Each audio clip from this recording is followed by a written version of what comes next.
હર હર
युवा न रहे तो तने दोष न लागे, अतिथि होय एकादशी न रहे तो तने दोष न लागे, कोईने घरे મહેમાન થયા હોય અને જો એકાદશી ન થઈ શકે તો દોષ લાગતો નથી. આવા ઘણા બધા નિયમો એકાદશીના છે.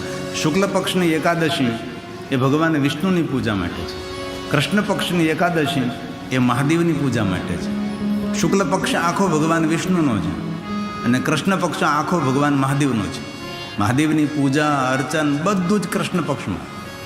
જેટલો મહિમા ત્રયોદશીનો છે એટલો જ મહિમા કૃષ્ણ પક્ષની અષ્ટમીનો છે, કૃષ્ણ પક્ષની એકાદશીનો છે. અને સોમવારનો તો સર્વત્ર મહિમા છે અને સોમવાર લક્ષ્મી દેવીનો વાર છે. તો આઈએ ધન એકાદશી. ધન એકાદશી કરીએ તો વૈકુંઠ પામીએ. ધન એકાદશી કરીએ તો વૈકુંઠ પામીએ. મારે એકાદશીનું વ્રત કરવું છે, મારે એકાદશીનું વ્રત કરવું છે. મારે જ્ઞાન હરિનું ધરવું છે, મારે જ્ઞાન હરિનું ધરવું છે. મારે વૈકુંઠમાં જય ધરવું છે, મારે વૈકુંઠમાં જય ધરવું છે. એકાદશી કરીએ તો વૈકુંઠ પામીએ. બોલીએ સાથ મેં. ધન એકાદશી કરીએ તો વૈકુંઠ પામીએ.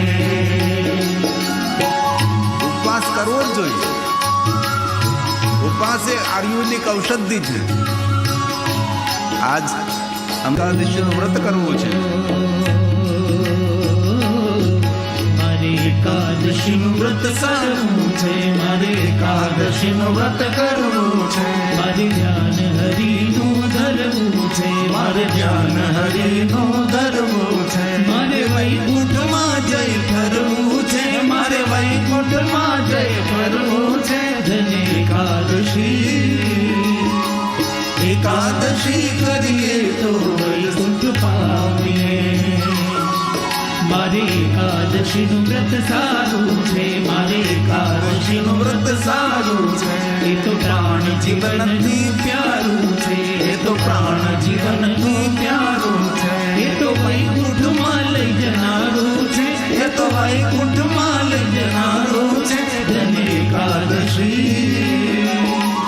એકાદશી કરીએ તો વૈકુંઠ પામીએ. ધન એકાદશી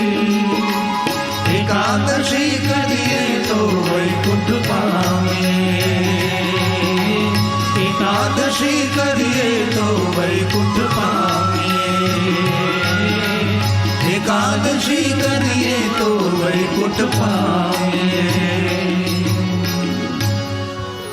आज तो आइए भाव से आदर के साथ शिव कथा नो प्रारंभ करिए। गई काले આપણે સતી પ્રાગટ્ય મહોત્સવ ઉજવ્યો। દક્ષ મહારાજને ત્યાં દીકરીનો જન્મ થયો, મોટા મોટા ઉત્સવ ઉજવ્યા। તમે જોવો તો ખરા કેટલો આપણો શાસ્ત્રમાં મહિમા ગયો। દીકરાનો જન્મ થયો ને ઉત્સવ ઉજવ્યા એમ નહીં, દીકરીનો જન્મ થયો અને મોટા મોટા ઉત્સવ કર્યા છે, નગરને શણગાર્યું છે। સાધુ સંત મહાપુરુષોને ખૂબ દાન દક્ષિણા કરી મારે ઘરે દીકરીનો જન્મ થયો છે। પ્રજાપતિ દક્ષ, માતા વીરણી પુત્રના જીવન ચરિત્રથી પ્રસન્ન અને રાજી છે અને સતીની બાલ્યાવસ્થા, સતીની કિશોરાવસ્થા અને સતીની યુવાવસ્થાનું સુંદર વર્ણન છે। જીવન ચરિત્ર એટલું સુંદર, પ્રભાવશાળી, પ્રતિભાશાળી રહ્યું છે, વિવેકથી જીવનને શણગાર્યું છે। આ સતીનું જીવન છે, સુંદર વિચરણ કર્યું છે, સુંદર વિહાર કર્યો છે। દીકરીનું જીવન માતા પિતાને પ્રતિષ્ઠિત બનાવે છે, મર્યાદા ભરેલું, વિવેક ભરેલું જીવન માતા પિતાને ગૌરવ અપાવે છે। એક શ્લોકમાં સત્યનો સુંદર પરિચય કરાયો છે, સુંદર વિચરણ કર્યું। કેવું વિચરણ? રુચિ અનુસાર વિચરણ, બીજાની રુચિ ધ્યાનમાં નહીં રાખી, પોતાની રુચિ। મારો આત્મા શું કહે છે એ જ મારે કરવાનું છે, મારું મન શું કહે છે એમ નહીં, મારો આત્મા શું કહે છે। સમાજ મને શું બોલે, સમાજ મને શું કહે છે, સમાજ મારા માટે કેવી વાતો કરશે, એવું બધું ધ્યાનમાં નથી રાખ્યું।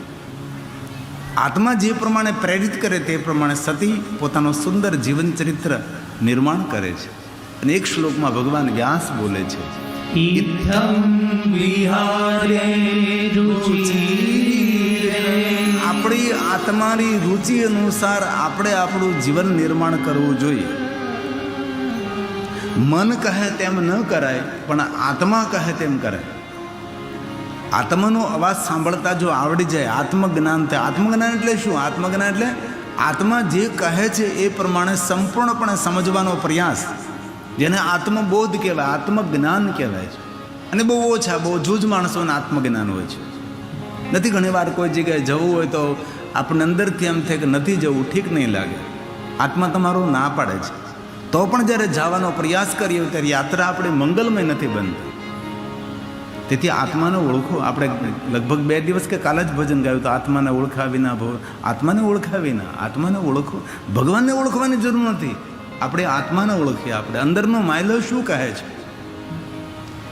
સતીએ સુંદર વિચરણ કર્યું છે પોતાની રુચિ અનુસાર, તેથી ભગવાન બોલ્યા છે, इत्थं विहारे रुचिरे कौमार्य भक्तवत्सला।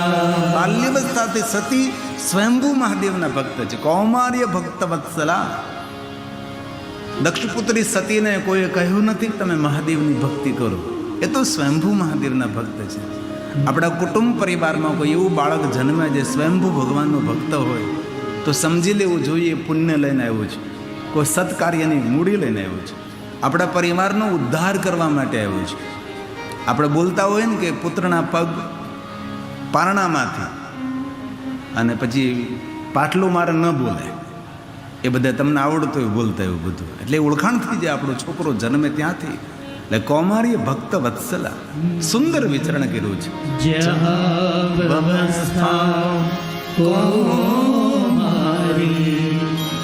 સ્વેચ્છાધૃત નરાકૃતિ,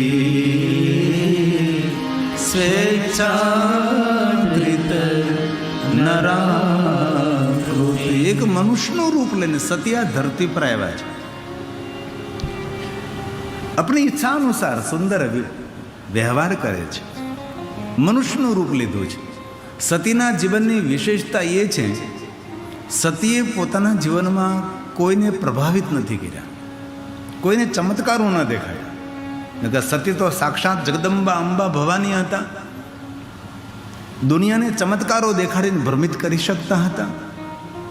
પણ સજ્જન માણસો, સાધુ પુરુષો, જ્ઞાની પુરુષો, વિદ્વાન પુરુષો, સંત પુરુષો કોઈને ચમત્કાર ન દેખાડે. અને ખૂબ હૃદયથી હું પ્રણામ કરીને તમને કહું છું, ચમત્કારોની દુનિયાથી દૂર રહેવું. ચમત્કારને સ્વીકારવાની જરૂર નથી, આવિષ્કારને સ્વીકારો. ચમત્કારથી જીવન આપણું નિર્માણ નહીં થાય, આવિષ્કારથી જીવન નિર્માણ થશે. આવિષ્કારનો અર્થ શું છે? આવિષ્કાર એટલે કોઈ સર્જનાત્મક પ્રવૃત્તિ કરો, સર્જન કરો.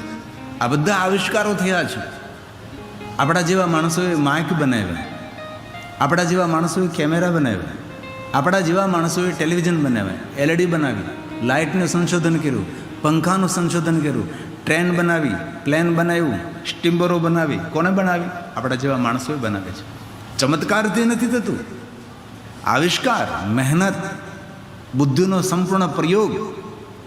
ત્યારે વિજ્ઞાનનો યુગ છે. જ્ઞાન જરૂરી છે. જ્ઞાનથી વિજ્ઞાન પ્રગટ થાય. વિશેષ પ્રકારનું જ્ઞાન એટલે વિજ્ઞાન. તો બહુ હૃદયની પ્રાર્થના કરું છું, ચમત્કારોની દુનિયાથી ભ્રમિત ન થવું. આ દુનિયામાં કોઈ ચમત્કાર નથી હોતો. વાસ્તવિકતાને સ્વીકારવાનો પ્રયાસ કરો. ઘણીવાર મેં જોયું છે બહેનોના જીવનમાં, ગામડાઓની અંદર બહેનોની એક અવસ્થા એવી આવે છે કે એ અવસ્થા તેને માનસિક રીતે હતાશ ને નિરાશ કરી દે. 40, 42, 45 કે 50 પછીની એક પીરિયડ એવો આવે, એક સમય એવો આવે કે એના જીવનમાં ખૂબ મોટું પરિવર્તન થતું હોય છે. જ્યારે તે માનસિક બીમાર પડી જાય, શરીરથી બીમાર પડી જાય, ખાય નહીં, પીવે નહીં, મોઢું ચડાવી રાખે, કોઈ સાથે વ્યવહાર સરખો કરે નહીં,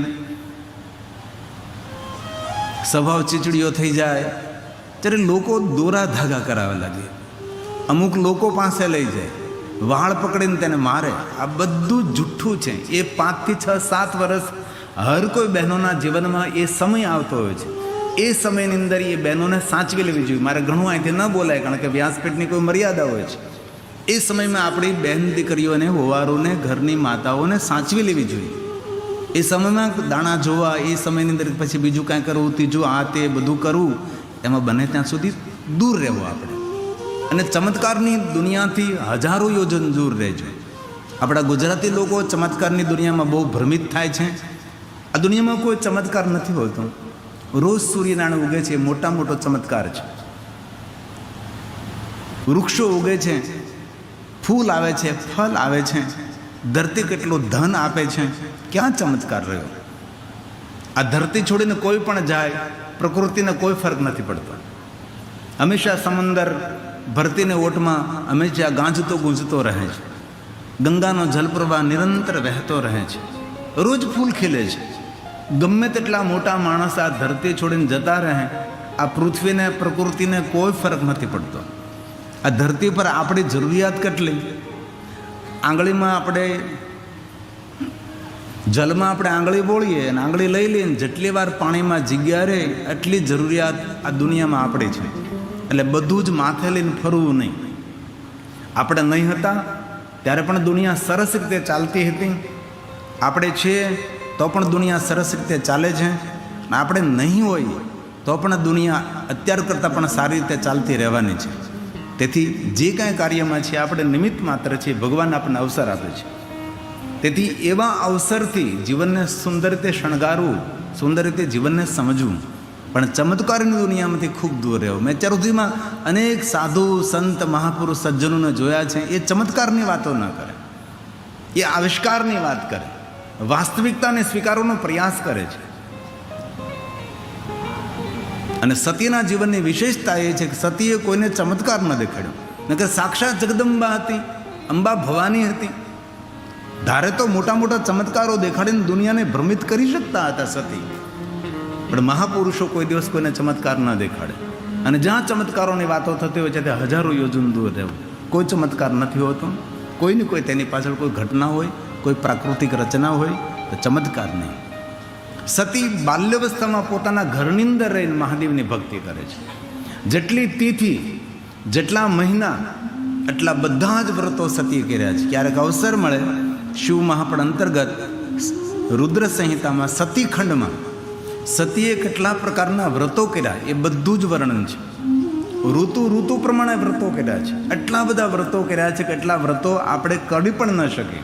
એટલા બધા જ વ્રત સતીએ પોતાના ઘરની અંદર રહીને કર્યા છે. અને વ્રતો કરવા જોઈએ, સાધના કરવી જોઈએ, ઉપાસના કરવી જોઈએ, ભજન કરવું જોઈએ, અર્ચન કરવું જોઈએ, સેવા કરવી જોઈએ, તીર્થયાત્રા કરવી જોઈએ, મા બાપની સેવા કરવી જોઈએ. આપણા આત્મકલ્યાણ માટે ઘણું બધું આપણે કરવું જોઈએ.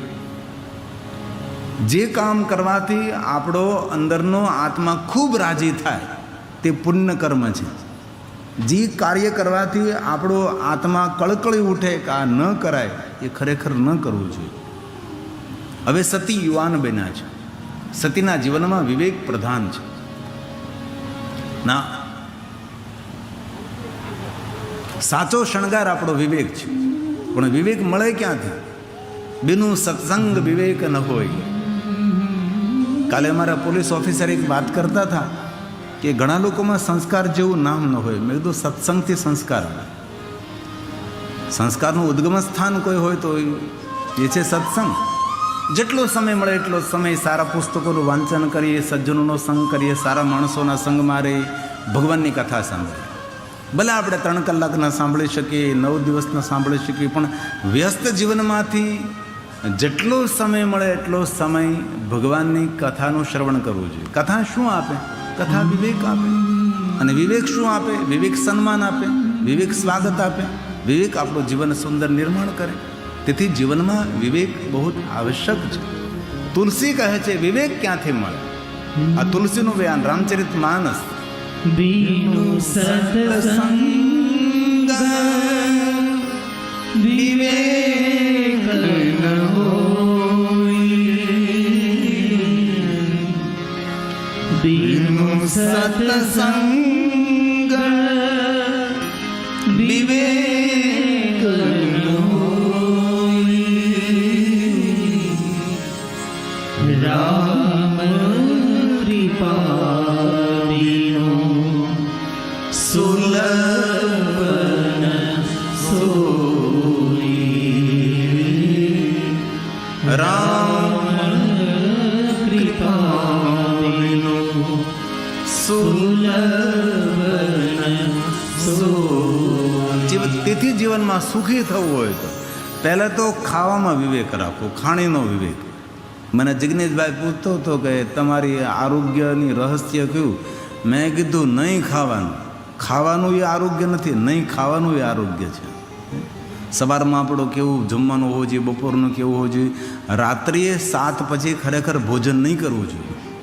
જો તંદુરસ્ત રહેવું હોય, આ 3 કલાક 4 કલાક આપની સામે હું કથા કરું, હું અહીંથી બગાસા ખાતો રહું, અહીંથી છીકું ખાતો રહું, ગળું ખંખેરતો રહું તો કેવું લાગે? સારું લાગે? ન લાગે ને. એના માટે બધી જ પરેજી રાખવી પડે. અનેક વસ્તુઓને છોડવી પડે, અમુક વસ્તુઓ નહીં ખવાય, બધું ધ્યાન રાખવું પડે. ત્યારે આ કથાઓ આપણે સફળ થાય. નકર અહીંથી ઉધરસ ખાધા કરી, ક્યારેક ઉધરસ થઈ ગયું તો કેટલી તકલીફ પડે કથાની અંદર અમને. તેથી આરોગ્યનું પૂરેપૂરું ધ્યાન રાખવું. જે માણસ પોતાના શરીરના આરોગ્યનું ધ્યાન નથી રાખતો એ માણસ ભગવાનનો ગુનેગાર છે. પેલું સિમેન્ટ કોન્ક્રીટનું મંદિર તો આપણે બનાવ્યું છે, પણ આ મંદિર તો ભગવાને બનાવ્યું છે. આદિ જગદગુરુ શંકરાચાર્ય મહારાજે કહ્યું કે શ્રેષ્ઠ કોઈ મંદિર હોય તો એ આપણું શરીર છે. શ્રેષ્ઠ મંદિર છે આ. અને આ શ્લોક આદિ જગદગુરુ શંકરાચાર્ય મહારાજે ગાયો છે. આ મંદિર છે આપણું. આત્માતમ ગિરિજામતિ સહચરા. ભગવાન બોલે છે પ્રાણમ શરીરમ ગૃહમ. ભગવાનને રહેવાનું ઘર. પેલા સિમેન્ટ કોન્ક્રીટના મંદિરોમાં ટ્રસ્ટીઓનું ચાલે. આ મંદિરમાં ભગવાન ઉપર ટ્રસ્ટ રાખવાથી આ મંદિર ચાલે. પરમાત્મા ઉપર આપણે વિશ્વાસ રાખવો પડે. ટ્રસ્ટ એટલે વિશ્વાસ. પરમાત્મા પર જ્યારે વિશ્વાસ અને ભરોસાથી જીવન જીવીએ ત્યારે આ મંદિર સુરક્ષિત રહે છે. ભગવાનનું આપેલું મંદિર છે. બાહ્ય પવિત્રતા અને ભીતરી પવિત્રતા બંને પવિત્રતાની જરૂર છે. બાહ્ય પવિત્રતા તો કે સ્નાન કરીએ, સારી રીતે નાહીએ આપણે, એ બાહ્ય પવિત્રતા છે. જેના નખ મોટા હોય, નખમાં મેલ ભર્યો હોય, દાંત ગંદા હોય, લક્ષ્મી તેનાથી રૂઠે. જેના શરીરમાંથી દુર્ગંધ આવતી હોય, જેના કપડાં ગંધાતા હોય, એ માણસથી લક્ષ્મી દૂર ભાગે છે. તેથી આપણા શરીરમાંથી દુર્ગંધ નહીં આવવી જોઈએ, આપણા કપડામાંથી દુર્ગંધ નહીં આવવી જોઈએ, આપણે નખ મોટા મોટા ન હોય જોઈએ, નખમાં ગંદવાડ નહીં ભરેલો હોવો જોઈએ, દાંત ગંદા નહીં હોવા જોઈએ. તેનાથી રાહુ હંમેશા આપણા ઉપર ક્રૂર દ્રષ્ટિ કરે છે. તેથી આપણું શરીર એકદમ સ્વસ્થ, બાહ્ય પવિત્રતા, સાબુ લે લે, પાણી લે લે, મલમલ કાયા ધોઈ, બાહ્ય પવિત્રતા સ્નાનથી આવે. ભીતરી પવિત્રતા સત્સંગથી આવે છે. જેટલો સમય મળે એટલો સમય ભગવાનનો આપણે સત્સંગ કરીએ તો ભીતરી પવિત્રતા આવે. બાહ્ય પવિત્રતાથી આપણે ફ્રેશ લાગીએ, પણ ભીતરી પવિત્રતા હંમેશા આપણને આનંદ આપે, આપણને આનંદિત રાખે. તેથી ભીતરી પવિત્રતા માટે સાધના કરવી પડે, ઉપાસના કરવી પડે, ભગવાનનું નામ સ્મરણ કરવું પડે, સારા કામો કરવું પડે, સારું ચિંતન કરવું પડે, સારું વિચારવું પડે. ત્યારે આપણને ભીતરી પ્રસન્નતા મળે. ત્યાર પછી આપણે બોલી શકીએ ચિદાનંદ રૂપમ શિવોહમ શિવોહમ, હે શિવ, હું તારો અંશ છું, આનંદ સ્વરૂપ છું, આનંદ ધામ છું. ત્યારે હંમેશા આપણે આનંદિત રહી શકીએ. તેથી બાહ્ય પવિત્રતા સ્નાનથી, ભીતરી પવિત્રતા સત્સંગથી આવે છે. તેથી સત્સંગથી આ મંદિર આપણું રૂપાળું બને છે, સત્સંગથી આ મંદિર આપણું સ્વસ્થ બને છે. આદિ જગદગુરુ શંકરાચાર્ય મહારાજના શબ્દો છે. આત્માત્મં ગીજામતિ સહચરા પ્રાણં શરીરં ગૃહં પૂજા તે વિષયોપભોગ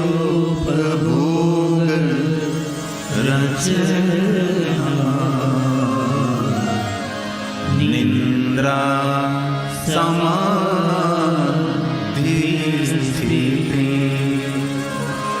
સંચાર પદયો પ્રદક્ષિણ સ્તોત્રાણિ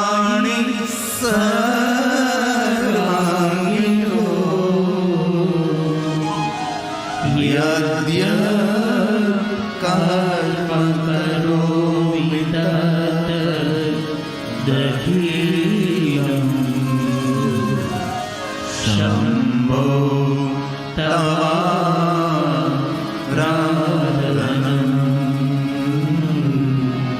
શંભો તવારાધનં.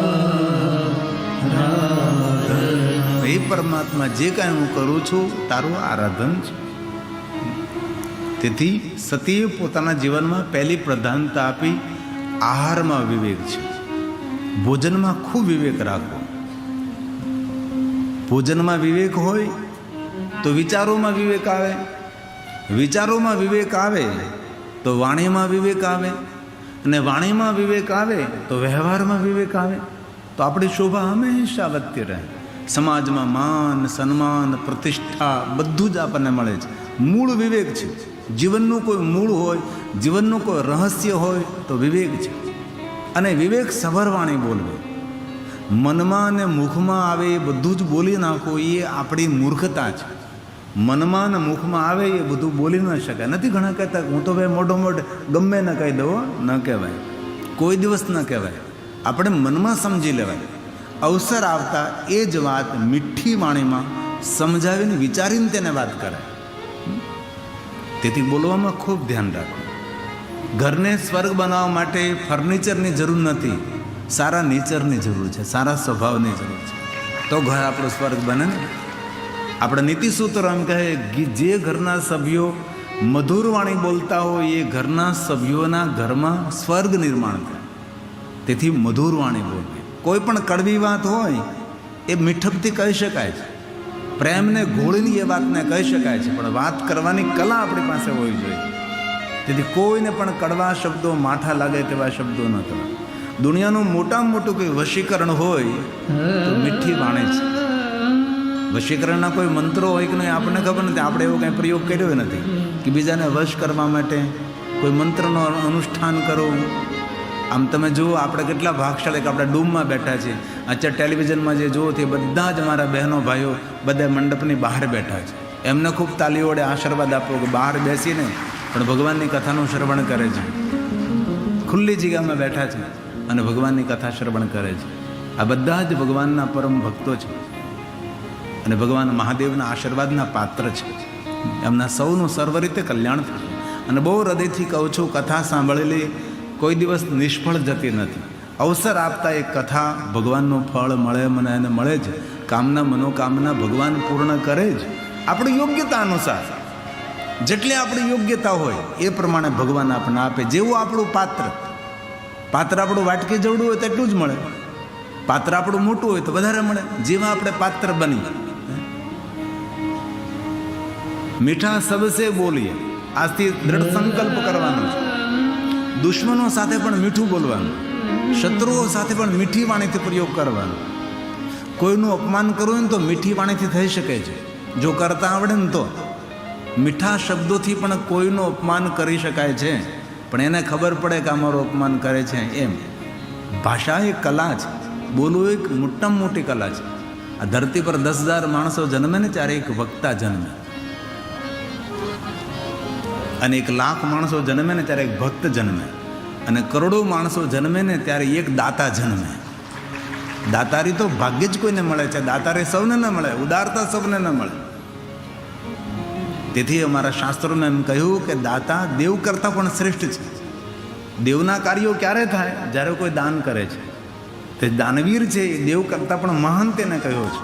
તેથી આજથી આપણે સૌએ સંકલ્પ કરવાનો છે, આજથી મેં મીઠી વાણી બોલશું, ઘરમાં, બહાર, વ્યવહારમાં. સુનિए जरा. मीठा सबसे बोलिए, सुख उपजे चहु. ચારો તરફથી સુખ મળે, સન્માન મળે, માન મળે, બહુમાન મળે. મીઠી વાણીમાં અદ્ભુત શક્તિ છે. એમાં સત્યસભર મીઠી વાણી હોય એટલે તમે દુનિયા જીતી જાય. દુનિયાને જીતવા માટે તલવાર નહીં, બંદૂક નહીં, પૈસા તો નહીં જ. પૈસાથી દુનિયાને ન જીતી શકાય, એ તો વ્યવસ્થા છે, એક સગવડ છે આપણી. પણ દુનિયાને જીતવા માટે એક જ સત્યસભર મધુર વાણી. કોઈ કહે ને કે સત્ય કડવું હોય, કોઈ દી હોય જ નથી, તેને કહેતા નથી આવડતું. સત્ય કોઈ દી કડવું હોય? સત્ય તો સુખ આપે, સત્ય તો શાંતિ આપે, પ્રતિષ્ઠા આપે, માન આપે. આપણે બોલીએ સત્યમ શિવમ સુંદરમ. શા માટે બોલી? તે સત્ય જેવું કઈ વસ્તુ સુંદર હોઈ શકે છે? સત્ય એ જ કલ્યાણ છે, ને કલ્યાણ એ જ સુંદર છે. ઘણા માણસો એવું સમજે કે ભગવાનને પુષ્પ ચડાવીએ, બિલોપત્ર ચડાવીએ, દૂધ ચડાવીએ, એ જ શિવ પૂજા. પણ શિવ મહાપ્રદ ગ્રંથની અંદર કહ્યું, શિવ રહસ્યમ ગ્રંથની અંદર કહ્યું કે જેના હૃદયમાં સૌ પ્રત્યે કલ્યાણનો ભાવ પ્રગટ થાય એ દુનિયાનો મોટા મોટો મહાદેવનો ભક્ત છે. શિવ શબ્દનો અર્થ જ કલ્યાણ છે. શત્રુઓ પ્રત્યે પણ કલ્યાણનો ભાવ, દુશ્મનો પ્રત્યે પણ કલ્યાણનો ભાવ. આવો જ્યારે ભાવ હૃદયમાં પ્રગટ થાય ત્યારે સમજી લો તમે મહાદેવના પરમ ભક્ત છો. ભસ્મનું ત્રિપુર્ણ કરવું, રુદ્રાક્ષને ધારણ કરવા, એ તો બધું યુનિફોર્મ છે આપણું. આપણી પોતાની ઓળખાણ છે કે અમે મહાદેવના ભક્ત છીએ, ચિહ્ન છે. સાચો મહાદેવનો ભક્ત તો તેને જ કહ્યું છે સૌ પ્રત્યે કલ્યાણનો ભાવ. ભલે કોઈને કાંઈ આપી ન શકીએ આપણે, પણ બીજાના માટે શુભ ચિંતન તો કરી શકીએ આપણે, બીજા માટે શુભ ભાવ તો પ્રગટ કરી શકીએ ને. ભાવ ભાવાકરમ શિવમ, તે જ કલ્યાણકારી મહાદેવનું સ્વરૂપ છે. તેથી આજથી કથા સાંભળ્યા પછી આપણી વાણી સુધરવી જોઈએ. ઘણા લોકોના કેવું હોય ખબર? હાથ એમ ના હોય પણ જીભ કવાડા કાપવાની હોય. હાથ એના ખૂબ મીઠા હોય, ખૂબ દાન કરતો હોય, ખૂબ આપતો હોય, બધું, પણ બોલીને બધું બગાડતા હોય છે. એવું કોઈ દિવસ નહીં કરવાનું. આથી દ્રઢ સંકલ્પ, ભલે માળા કરો કે ન કરો, પૂજા કરો કે ન કરો, તમારા હિતમાં છે, કરો તો વધારે સારું. પણ આજથી મીઠી વાણી બોલવાનો પ્રયાસ કરજો. જો તમે તમારા પરિવારમાં, કુટુંબમાં તમને માન સન્માન મળવા લાગે. મીઠી વાણી એ મધુરતા છે, મીઠી વાણી એ અમૃત છે. તેથી જરા સુનિએ. मीठा सबसे बोलिए, सुख उपजे चहु. वशीकरण यह मंत्र है,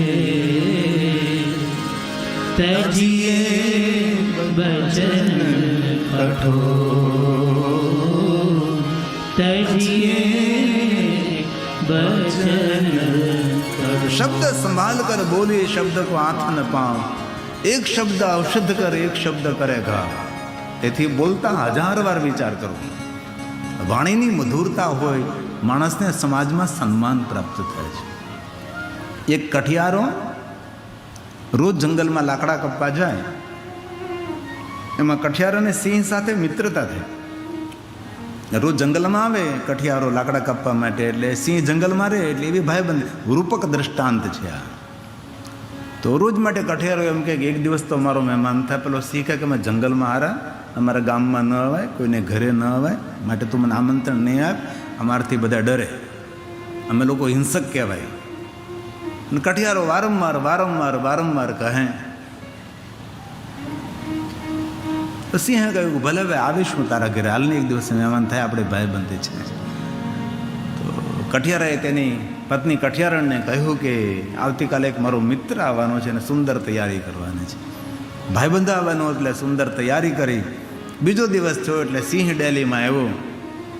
એટલે પેલી કઠિયારણ બોલવા લાગે, અરે આ તો સિંહ છે, આ તો હિંસક છે, આ તો ફાડે ખાય બધાને, આ કોઈને જીવતા ન છોડે. સિંહને ન ગમ્યું, ન જ ગમે ને. તો પણ ભારે પગ થયા આવ્યો, બધી જ મહેમાન ગતિ કરી.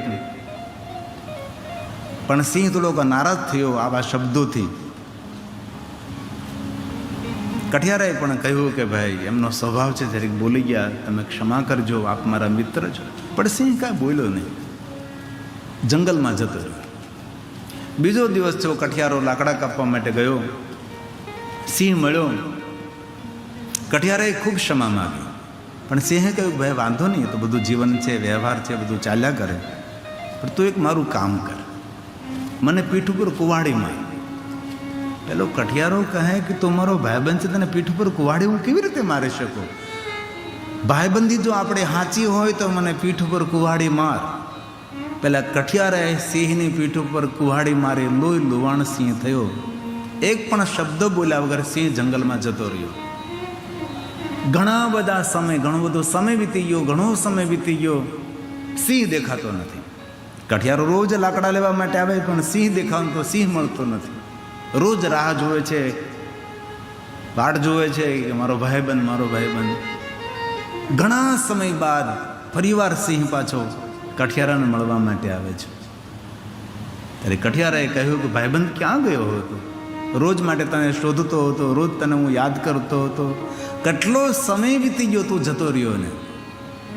ત્યારે સિંહે કહ્યું છે ભાઈબંધ એક કામ કર મારું, બોલો. મારી પીઠ ઉપર તે કુવાડીનો ઘા માર્યો હતો, એ જરા જોઈ દેતો બધું કેવું છે. તો રૂવાટી આમ તેમ કરીને કઠિયારાએ જોયું તો ઘા રૂજાઈ ગયો હતો. ત્યારે કઠિયારાએ કહ્યું કે સિંહભાઈ ઘા તો બિલકુલ રૂજાઈ ગયો, બધું સારું થઈ ગયું છે. તો સાંભળ ભાઈ, કુવાડીનો લાગેલો ઘા રૂજાઈ શકે, પણ શબ્દોના લાગેલા ઘા કોઈ દી રૂજાતા નથી ભાઈ. यदि शब्द संभाल कर बोले, शब्द को हाथ न पा. જેની વાણીમાં વિવેક હોય, માતા ગંગા સતી, જેની વચનોમાં કેટલી સુંદર પંક્તિ, મંત્રમય પંક્તિ, ગુજરાતી આપણે દેહાતી પંક્તિ, સીધી વાત કરી.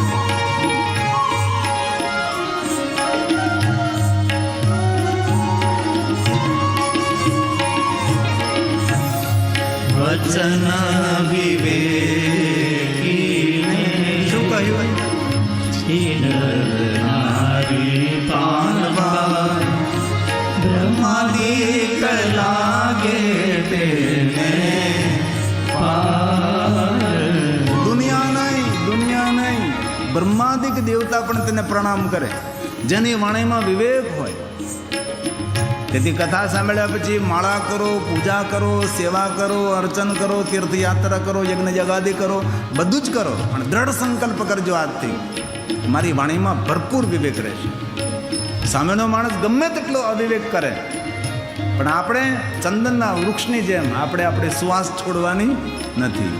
ચંદનની વૃક્ષની થડમાં કુવાડીનો ઘા પડે તો કુવાડીના ધારને પણ સુવાસિત કરી શકે છે. આપણે પણ આપણું આવું જીવન નિર્માણ કરવાનું છે. તો કથા સાંભળી પ્રમાણ, કથા સાંભળ્યા પછી જીવનમાં પરિવર્તન થાય તો કથા સાર્થક લાગે. સંસ્કૃતિ ધામ તો દિવ્યાતીત દિવ્ય, ભવ્યાતીત ભવ્ય નિર્માણ થશે, પણ સંસ્કૃતિ ધામની સાથે સાથે આપણું પણ જીવન આપણે સુંદર રીતે નિર્માણ કરવાનું છે. સંસ્કાર સંપન્ન તે શણગારવાનું છે આપણે જીવન. તેથી માં ગંગા સતી આપણને કહે છે વચન વિવેકીને જે